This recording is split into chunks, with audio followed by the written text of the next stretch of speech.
here today.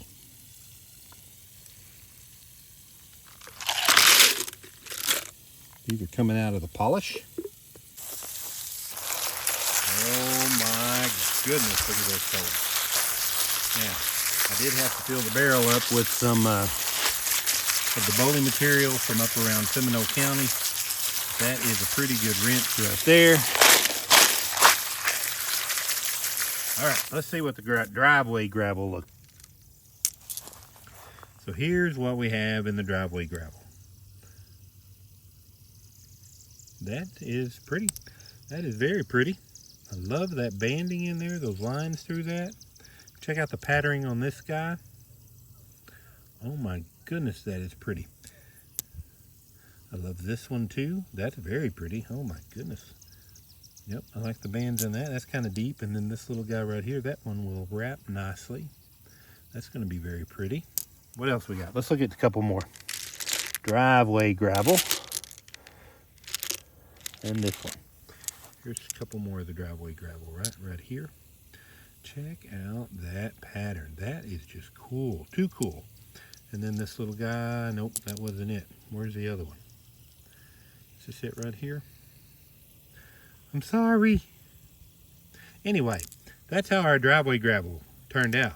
That is pretty shiny and smooth. We're going to have to let them dry, and then we'll get a look at the final when they're dry. Now this has got some bowling material and a little bit of quartz in there to top off the bowl, but it's going to be good for contrast. We're going to dump these out, separate them out, so we can see what we've got here. So this is the material we ended up from the driveway. I'm going to just get a handful of it so we can go through it. So one of the main differences you're going to notice is it's much rounder, much smoother edges. Oh, we got a piece of quartz hiding in there. Looks like a piece of ice, huh? That goes over there. Most of the material that we've got turned out like this. So it's smooth, it's rounded, it's got a little polish to it, but it's not nearly as shiny as that super high silica jaspers, cherts, and petrified woods that come out of the Bowley conglomerate up there in Seminole County next to my property in Sasakwa. These have some beautiful patterns on them. I love the way they look.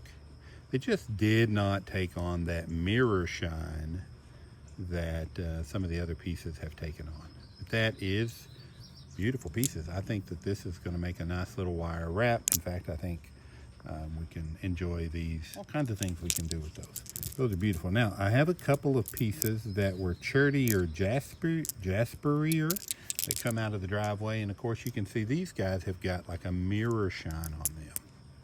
And these are just random pieces that are out of the driveway, but sometimes you get some pieces like some chert nodules, some jasper nodules that are in that limestone matrix, and those things will tumble better than the harder chertier limestone that just may not have consolidated as well. Those are beautiful shiny pieces, a mirror shine. And then for contrast, right here is a Bowley agate. This is not an agate, it's a brecciated jasper, but it comes from the Bowley conglomerate up in Seminole County, Oklahoma. And you can see it's just taken on just a literal mirror shine. You can see a reflection in that. That is so shiny. And the lighting I have here is probably not the best to demonstrate that, but these are just beautiful pieces. Now this is a piece of agate from West Texas that got mixed in there when we were filling up the bowl. And we'll just do a contrast here.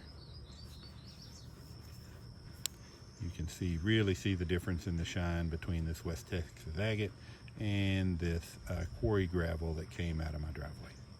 I had hoped for a little more shine on these pieces like this, something more like that, somewhere in between there actually. This is a really nice shine on this little piece of chert that came out of the driveway here. Beautiful stuff. Well guys, that was interesting. I think the results turned out pretty good.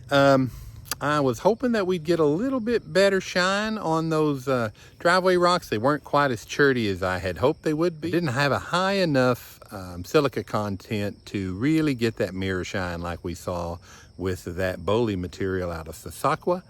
But I'm pretty pleased with the results overall. And you know, you don't know if you don't look. And sometimes it's worth testing something, even if it doesn't turn out the way you want. You either get what you expected or you get a lesson in what to do next time. Either way is a win. Thanks for joining me today. I genuinely appreciate the time you spent with us. Hopefully, I've earned your subscription. If I have, hit that button right there and join us for the next one. We'll see what the Earth's got to show us tomorrow. Be well.